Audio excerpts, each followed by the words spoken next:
Sa ngalan ng Ama at ng Anak at ng Espiritu Santo. Panginoon, isugo mo ang iyong espiritu at pagpanibaguhin mo ang muka ng aming mundo. Ang mabuting balita sa araw na ito ay mula kay San Mateo Kapitulo 16, versikulo 13 hanggang 19. Sa araw na ito ay ating ipinagdiriwang ang dakilang kapistahan ni San Pedro at San Pablo, mga apostol. Ang ating ebanghelyo ay patungkol sa kaganapan doon sa Cesarea ng Filipos, kung saan itinanong ni Jesucristo sa kanyang mga alagad kung ano ang sinasabi ng mga tao patungkol sa kanya. At iba-iba ang kanilang sagot. Ngunit tanging si Pedro ang nagsabi, "Kayo po ang Kristo, ang anak ng Diyos na buhay." At sinabi ng Panginoong Yesus, "Mapalad ka, Simon, na anak ni Jonas, sapagkat ang katotohanan ito'y hindi inihayag sa iyo ng sino mang tao, kundi ng aking ama na nasa langit. At sinasabi ko sa iyo, ikaw ay Pedro, at sa ibabaw ng batong ito ay itatayo ko ang aking iglesia, ang aking simbahan, at ang pintuan ng daigdig ng mga patay ay hindi magtatagumpay sa kanya." Mahalaga ang ebanghelyong ito sa pagdiriwang natin ng dalawang haligi ng ating simbahan, si San Pedro at San Pablo. Sila ang mga haliging bato na nagpapahayag din ng kalikasan ng ating simbahan. Si San Pedro ang larawan o simbolismo ng susi. Sinabi sa ebanghelyo natin ngayon na ibinigay sa kanya ng kalangitan ng Diyos ang susi. At si San Pedro ang tinatawag nating larawan ng hierarkiya. Santo Papa, mga kardinal, mga obispo, mga pari, mga diakono, mga reliyoso, mga laikong mananampalataya. Siya ang larawan ng institusyon ng simbahan na kinakatawan ng lahat ng mananampalataya. At sa simbahang ito, naroon ang susi, ang mga sakramentong nagbubukas upang ibuhos ang biyaya ng Diyos mula sa kalangitan para sa ating lahat. Kaya nga si San Pedro ay larawan ng unang Santo Papa, ang magiging representasyon, ang kakatawan sa ating Panginoong Jesucristo dito sa lupa. Bilang Santo Papa, ang larawan ni San Pedro ay nangangalaga ng kaayusan ng simbahan, kung paanong ipagtatanggol ang simbahan sa daigdig at pintuan ng kamatayan, katulad sa sinabi sa mabuting balita ngayon.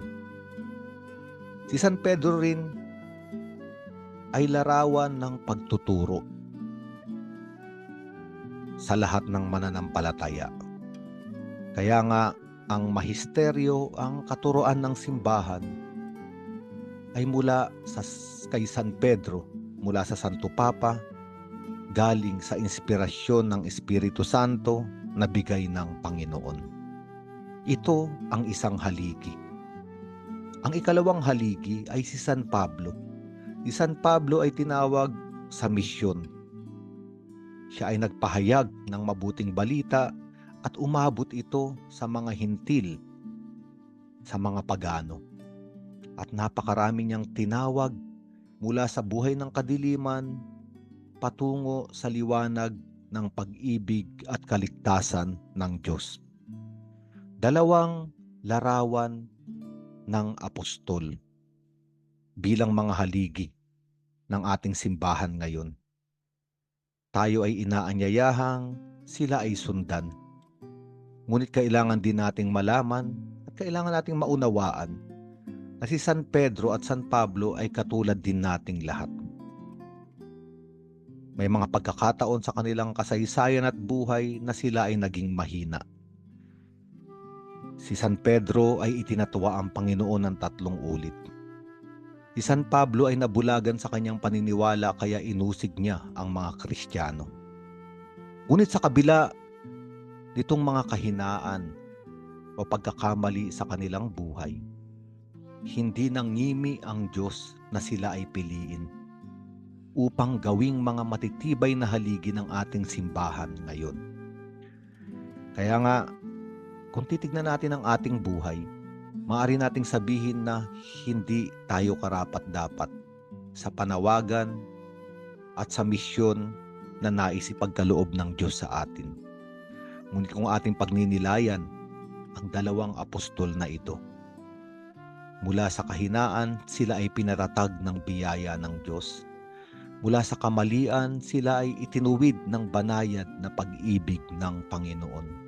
Mula sa kadiliman, sila ay binigyang liwanag ng kapatawaran na mula sa langit.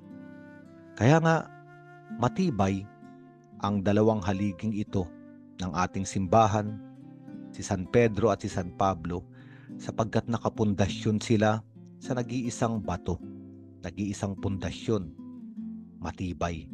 Ito ang ating Panginoong Hesukristo.